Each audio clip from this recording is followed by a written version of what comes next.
Salam, hər vaxtınız xeyir olsun. Bugün sizinlə cəmi çərzaqdan istifadə edərək dadlı, ləzzətli qəlyanaltı hazırlayırıq. Videoya keçməzdən öncə sizlərdən xahişim videonu bəyənib kanala abunə olmağı unutmayın. 200 qram qalbasa, 150 qram Holland pendirindən istifadə edirik və əlbəttə ki, lavaş. İlk öncə pendiri sürtgəzin iri gözündən, qalbasanı isə sürtgəzin xırda gözündən keçirərək ərzaqları geniş bir qaba əlavə edib qarışdırırıq. Pendir və qalbasanın tərkibində yetər qədər duz olduğuna görə duzdan istifadə etməyə ehtiyac yoxdur.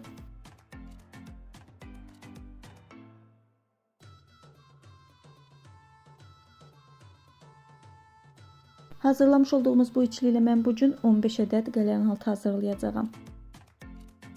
İçliyi hazır olduğuna görə artıq qəlyanaltını hazırlaya bilərik. Məndə bugün böyük lavaşdır. Əgər sizdə yumru lavaş varsa, rahatlıqla həmin lavaşdan istifadə edərək, yəni mənim kimi iki hissəyə ayırmadan həmin lavaşla hazırlaya bilərsiniz. Məndə bir qədər böyük lavaş olduğuna görə iki hissəyə ayırıb qəlyanaltıları hazırlayıram.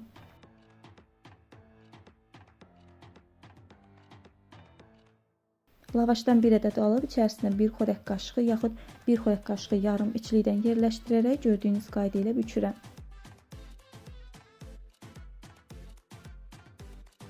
Üç ərzaqdan hazırlanmağına baxmayaraq dadlı, ləzzətli, ən əsası doyumlu bir qəlyanaltıdır. Sizlər də səhər süfrələrinə uşaqlar üçün, hətta uşaqların məktəb çantasına belə hazırlayıb qoya bilərsiniz.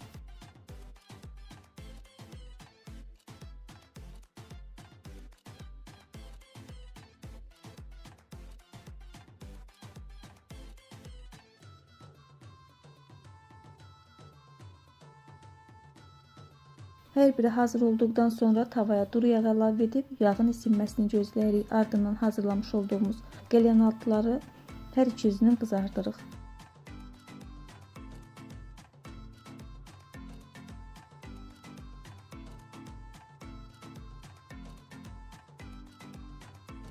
Bir yüzü qızardıqdan sonra digər yüzünü çeviririk.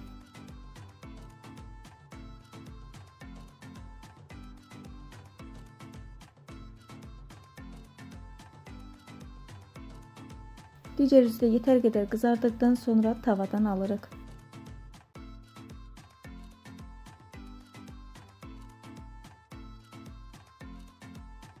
Xırt-xırt, dadlı, inanılmaz ləzzətli bir qəlyanaltı alındı. Sizlər də könül rahatlığı ilə hazırlayıb nuş edə bilərsiniz.